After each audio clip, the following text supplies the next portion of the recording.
Assalamualaikum warahmatullahi wabarakatuh. Selamat datang di channel ini, tempat di mana kisah-kisah kehidupan, perjuangan, dan keteguhan hati kami hadirkan khusus untuk Anda.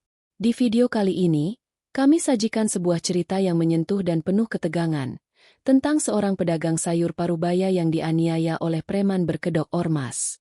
Mereka tak tahu bahwa di balik kesabaran sang ayah, tersimpan kekuatan besar. Anaknya adalah prajurit TNI pasukan khusus yang siap menegakkan keadilan. Cerita ini akan membawa kita menyelami luka, keberanian, dan pembalasan yang tak terduga. Sebelum cerita dimulai, dukung channel ini dengan like, tulis pendapatmu di kolom komentar, dan tentunya subscribe agar tidak ketinggalan kisah-kisah inspiratif lainnya. Pagi masih muda ketika Pak Rahmat mulai menggelar dagangannya. Embun belum benar-benar hilang dari terpal yang membungkus sawi, kol, dan wortel di lapaknya. Lelaki parubaya itu menata sayur-sayuran dengan cermat, ditemani senyum ramah yang tak pernah absen meski kerutan di wajahnya makin dalam. Ia percaya, rezeki akan datang bersama kejujuran. Pasar itu sudah seperti rumah kedua bagi Pak Rahmat. Ia mengenal hampir semua pedagang di sana. Mereka menyapanya dengan hangat, bahkan kadang memanggilnya, Pak Guru, meskipun ia hanya pedagang sayur. Julukan itu muncul karena tutur katanya yang lembut dan nasihatnya yang sering menenangkan hati. Namun pagi itu, langit terasa berbeda. Burung-burung tak sebanyak biasanya. Suasana pasar tak seramai biasanya. Beberapa pedagang tampak resah, mondar-mandir. Sesekali berbisik sambil melirik ke arah ujung lorong pasar yang mulai dipenuhi sosok-sosok asing. 3 pria berseragam mirip ormas melangkah masuk, dipimpin seorang berbadan besar, bertato di lengan, dan membawa tongkat besi. Wajahnya masam, langkahnya berat. Dialah Raka. Nama yang akhir-akhir ini jadi bisik-bisik ketakutan di pasar. Ia dan kelompoknya mengaku menjaga keamanan pasar, tapi semua tahu, mereka hanya preman yang memeras pedagang kecil. Mereka berjalan perlahan di antara lapak-lapak. Mata mereka menyisir siapa yang hari ini menjadi target. Salah satu anak buah Raka menunjuk lapak Pak Rahmat. Itu, si tukang sayur itu belum setor 2 minggu. Katanya anaknya pulang kampung. Pak Rahmat yang sedang melayani pembeli hanya bisa terdiam saat ketiga pria itu mendekat. Ia tahu apa yang akan terjadi, dan tubuhnya mulai gemetar, bukan karena takut mati, tapi karena takut kehilangan dagangannya, satu-satunya sumber hidup. Pagi, Pak Rahmat. Raka membuka suara. Suaranya dingin seperti batu. Pak Rahmat menunduk sopan. Pagi, Raka. Maaf, belum bisa setor minggu ini. Anak saya sakit. Saya kirim uang ke rumah sakit. Raka tertawa pelan, lalu memutar tongkat besinya. Ah, jadi kamu lebih pilih anak kamu daripada keamanan lapak ini? Seketika, ia menendang keranjang kol, membuat sayur berhamburan di jalanan becek. Pembeli lari terbirit-birit. Pedagang di sekitar hanya bisa menyaksikan dengan wajah ngeri. Pak Rahmat mencoba membela, memeluk sisa dagangannya. Tolong, jangan hancurkan dagangan saya. Namun, Raka melayangkan pukulan telak ke wajah Pak Rahmat, membuatnya terhuyung jatuh, darah mengalir dari pelipisnya. Anak buah Raka ikut mengacak-acak sayuran, menghancurkan timbangan, bahkan mengambil uang dari kaleng plastik kecil di bawah meja. Tak ada yang berani menolong. Beberapa ibu-ibu menjerit, tapi tetap tak mampu melawan. Pak Rahmat hanya bisa terbaring di tanah, melihat langit yang semakin mendung, dan wajah-wajah yang tak berani mendekat. Dalam hatinya, ia memanggil nama anaknya, Za. Lalu, seperti adegan yang terpotong tiba-tiba, layar menjadi gelap. Malamnya, sebuah sepeda motor trail berhenti di depan rumah sederhana milik Pak Rahmat. Seorang pemuda berbadan tegap turun, memakai jaket lusuh dan masker hitam. Ia membuka pintu perlahan, masuk ke dalam rumah tanpa suara. Pak Rahmat sedang tertidur di atas dipan kayu. Wajahnya lebam, bibirnya bengkak. Reza meletakkan tasnya di lantai, lalu duduk di samping ayahnya. Ia menyentuh luka di wajah ayahnya dengan hati-hati. Matanya tajam, tenang, tapi penuh bara yang membara. Ayah, siapa yang melakukan ini? Bisiknya pelan. Tak ada jawaban. Hanya dengus nafas Pak Rahmat yang berat dan sesekali tersengal. Tapi itu cukup. Reza sudah tahu. Dan malam itu, saat semua orang tidur, ia menyalakan kembali insting lamanya. Insting seorang prajurit pasukan khusus. Ia berdiri, membuka jaketnya. Di baliknya tergantung sebuah lencana kecil.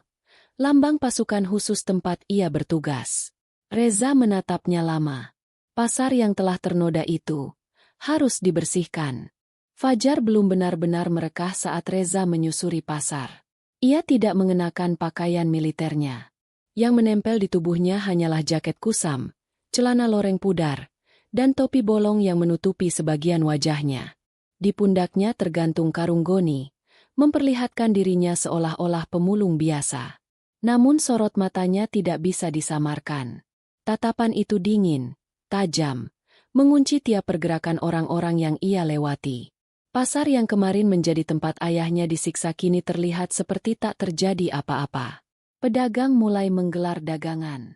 Namun wajah-wajah mereka terlihat lebih murung, penuh kecemasan. Tak ada suara candaan seperti biasanya. Mereka hanya saling melempar pandang, seakan takut bicara terlalu keras. Dari balik tumpukan kardus, Reza mengamati. Ia mencatat, menganalisis.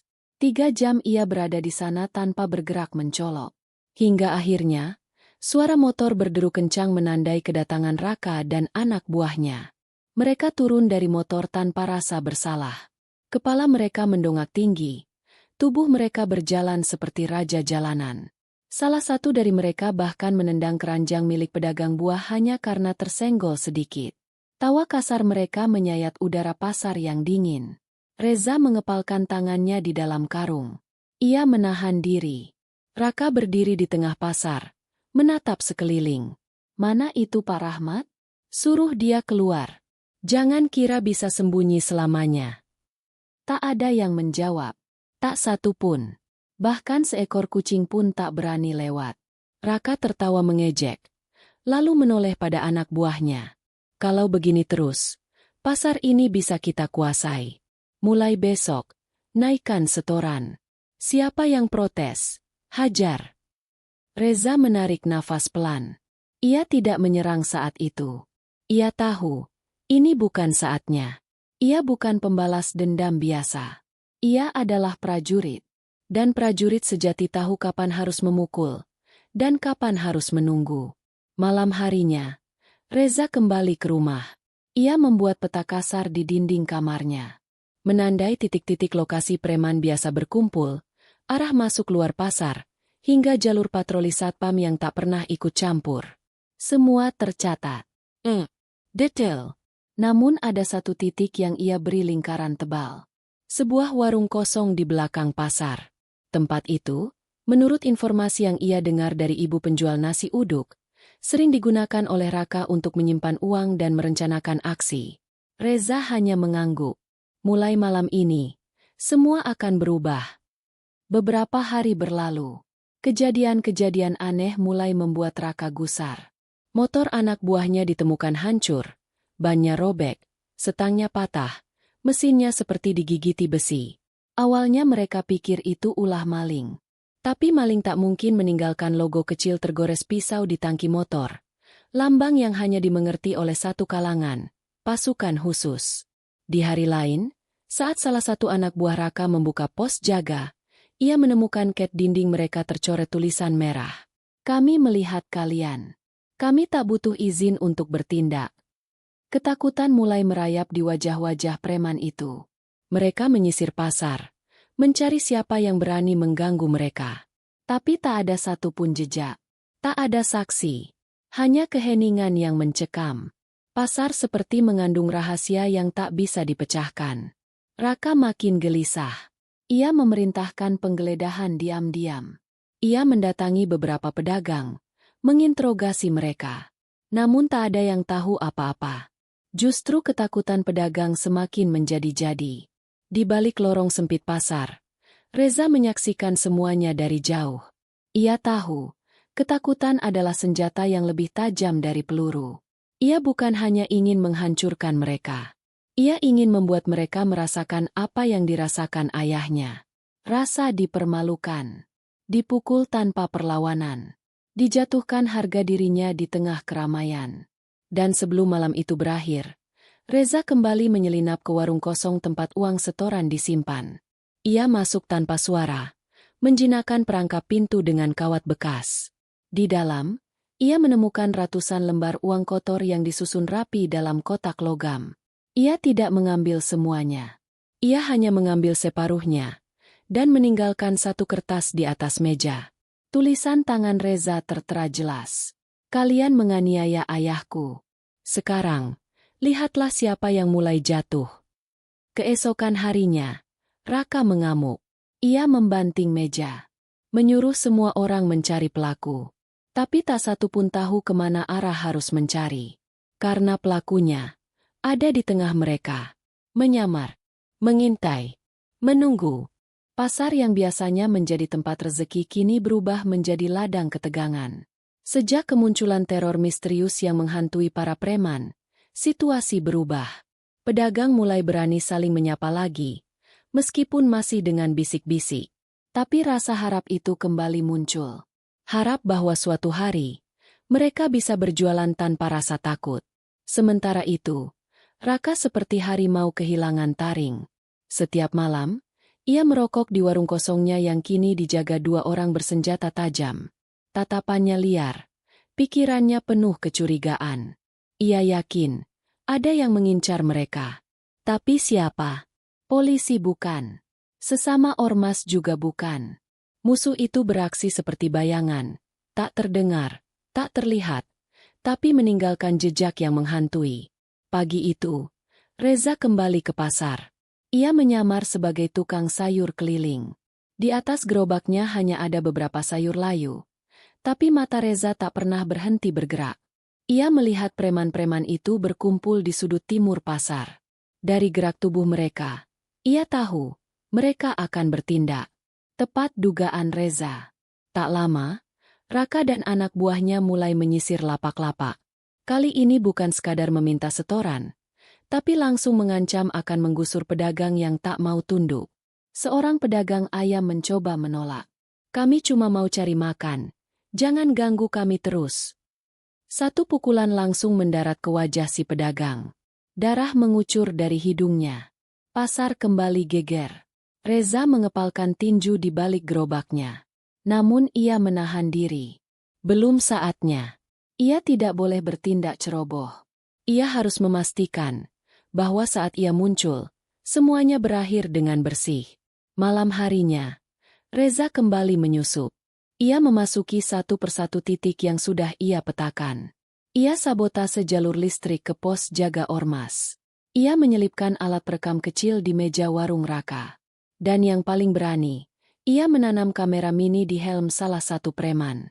Esok paginya, saat preman itu beraksi menagih uang kepada pedagang, seluruh aktivitas mereka terekam dengan jelas. Kekerasan, pemerasan, hingga ancaman pembakaran lapak, semua terekam dalam kualitas tinggi. Reza membawa rekaman itu ke seorang sahabat lamanya, mantan anggota Intel yang kini menjadi pengusaha media lokal. Tanpa banyak tanya, pria itu setuju membantu. Dalam waktu 2 hari, video itu menyebar cepat. Bukan hanya di kalangan pedagang, tapi juga masuk ke grup-grup komunitas daerah, bahkan sampai ke telinga pejabat kecamatan. Namun, Reza tahu, video saja tidak cukup. Raka bukan tipe penjahat yang takut pada opini publik. Ia hanya takut pada satu hal, kehilangan kuasa. Dan hari itu juga, Reza membakar salah satu gudang kecil tempat Raka menyimpan hasil pungli. Api menjilat dinding-dinding kayu dengan rakus. Tak ada korban jiwa, karena Reza memastikan tempat itu kosong. Tapi dampaknya terasa besar. Raka mengamuk. Sore harinya, Raka mengumpulkan semua anak buahnya. Ia berdiri di tengah pasar, matanya liar, tangannya menggenggam parang panjang. Kalau si pengecut itu masih main sembunyi-sembunyi, mulai besok kita sikat semua pedagang. Biar tahu rasa. Suasana pasar menjadi kacau. Pedagang-pedagang mulai berkemas, ketakutan akan ancaman yang nyata. Namun malam itu, Reza menyusun rencana akhir. Ia tahu, Ia tak bisa lagi bersembunyi. Ia tahu, waktunya sudah tiba. Raka ingin bermain terbuka, maka Reza akan menyambutnya.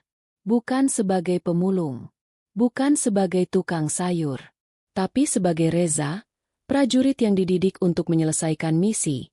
Tak peduli berapa besar risikonya. Ia membuka tas lamanya, menyiapkan perlengkapan. Ia memandangi sepotong kain yang dulu dibalutkan ibunya di lengan saat ia pertama kali masuk pendidikan. Lalu ia mengikat kain itu di lengannya, dan berkata pelan, "Untuk ayah, untuk yang tak bisa melawan." Malam itu, pasar tidak benar-benar tidur. Di balik lapak-lapak kosong dan kios-kios tertutup, bisikan-bisikan penuh harap mulai menyebar. Para pedagang saling mengingatkan agar pulang lebih awal. Mereka tahu, besok akan terjadi sesuatu. Entah pertumpahan darah, atau keadilan yang akhirnya datang. Di rumahnya, Pak Rahmat duduk di depan meja makan, menatap putranya yang tengah mengikat tali sepatu dengan rapi. Wajah Reza begitu tenang, nyaris tanpa ekspresi. Tapi di matanya, Pak Rahmat tahu, ada badai yang siap dilepaskan. "Apa kamu yakin, Nak?" tanya Pak Rahmat pelan, suaranya parau. Reza berdiri, lalu mencium tangan ayahnya. "Bukan soal yakin, Yah, tapi ini kewajiban." Tanpa berkata lagi, Reza melangkah keluar. Malam masih pekat, tapi pikirannya sudah terang. Semua titik ia hafal. Semua gerak lawan sudah ia baca. Ia bukan hanya membawa keberanian, tapi juga strategi yang dirancang rapi. Di pasar, Raka sudah siap. Bersama 8 anak buahnya, mereka datang membawa senjata tajam dan tongkat besi. Mereka berdiri di tengah lorong utama pasar, menantang siapa saja yang berani melawan mereka. "Mana dia? Ayo, kalau memang jago, tunjukkan diri," teriak Raka. Suaranya menggema di antara kios-kios. Jawaban yang datang hanyalah suara teriakan samar dari arah utara pasar. 2 preman langsung dikirim ke sana. Namun 5 menit berlalu, mereka tak kembali. Raka mulai curiga. Jangan-jangan, perangkap. Baru ia akan memberi perintah. Suara botol pecah terdengar dari belakang. 2 anak buahnya lari ke arah sumber suara, dan tak kembali juga. Kini tinggal 4 orang bersama Raka. Salah satu dari mereka mulai panik. "Bang, ini bukan mainan. Dia tahu kita bakal datang. Ini jebakan." Tiba-tiba, lampu-lampu pasar padam serentak. Gelap gulita menyelimuti. Dan dari balik lorong sempit, bayangan bergerak cepat. 1 orang preman terjatuh. Kakinya dihantam benda keras. Sebelum sempat berteriak, mulutnya dibekap, dan ia pingsan dalam hitungan detik. Raka mengayun-ayunkan parangnya, mencari arah serangan. Tapi yang ia dapat hanya keheningan. Kemudian, sorot lampu senter menyala dari kejauhan, menyorot wajah Reza yang kini berdiri sendirian di tengah jalan pasar. Jaketnya terbuka. Baju lorengnya terlihat jelas. Di lengannya terikat kain putih. Matanya tak berkedip. "Namaku Reza, anak dari Pak Rahmat, yang kalian aniaya tanpa rasa kemanusiaan." Raka mengangkat parang tinggi-tinggi. "Jadi kamu yang main belakang? Mau sok jagoan? Sini kalau berani." Reza tidak menjawab. Ia melangkah perlahan, lalu berlari dengan kecepatan tinggi. 2 anak buah Raka mencoba menghadangnya. Tapi satu ditendang ke tembok hingga tak sadarkan diri. Satunya lagi dipukul menggunakan pipa besi dari balik celana Reza. Hanya 2 gerakan, dan keduanya tumbang. Kini tinggal Raka dan 1 orang terakhir.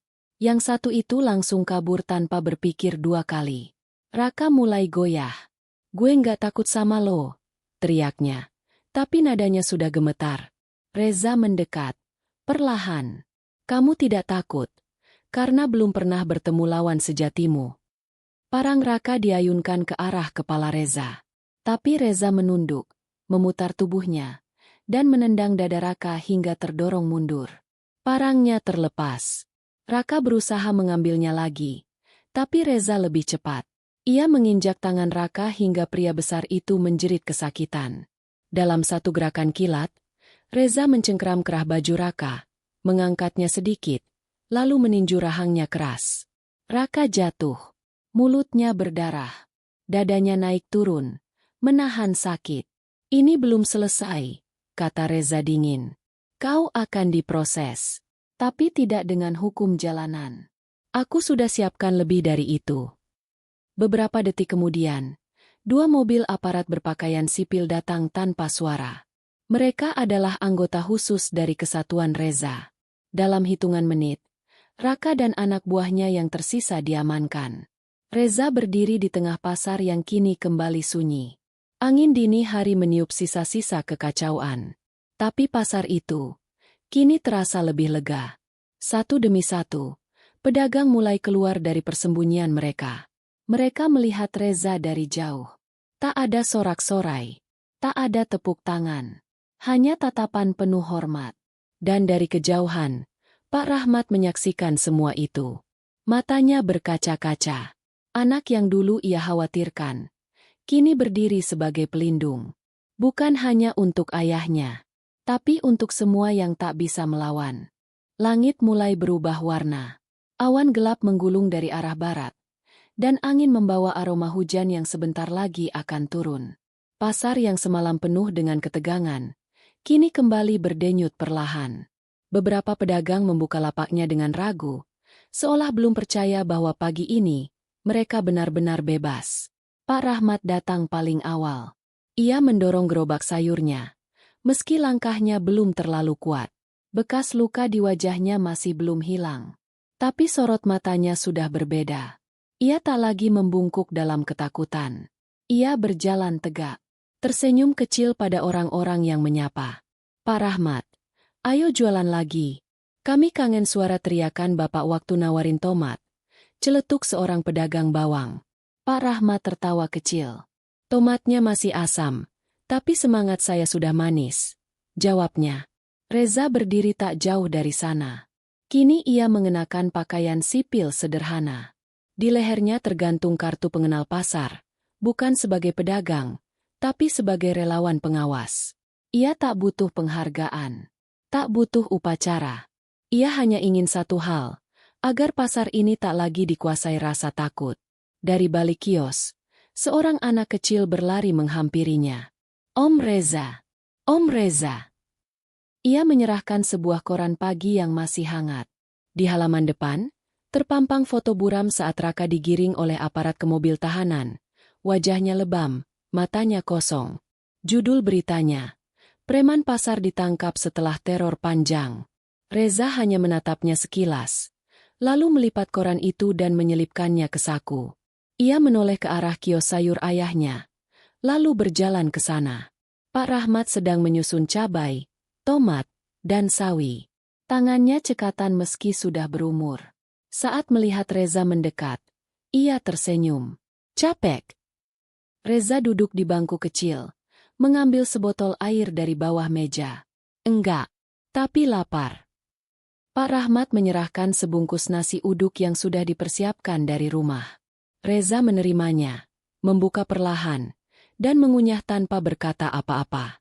Mereka duduk berdampingan. Tak banyak bicara, tapi keheningan itu lebih bermakna dari 1000 kalimat. Hujan mulai turun.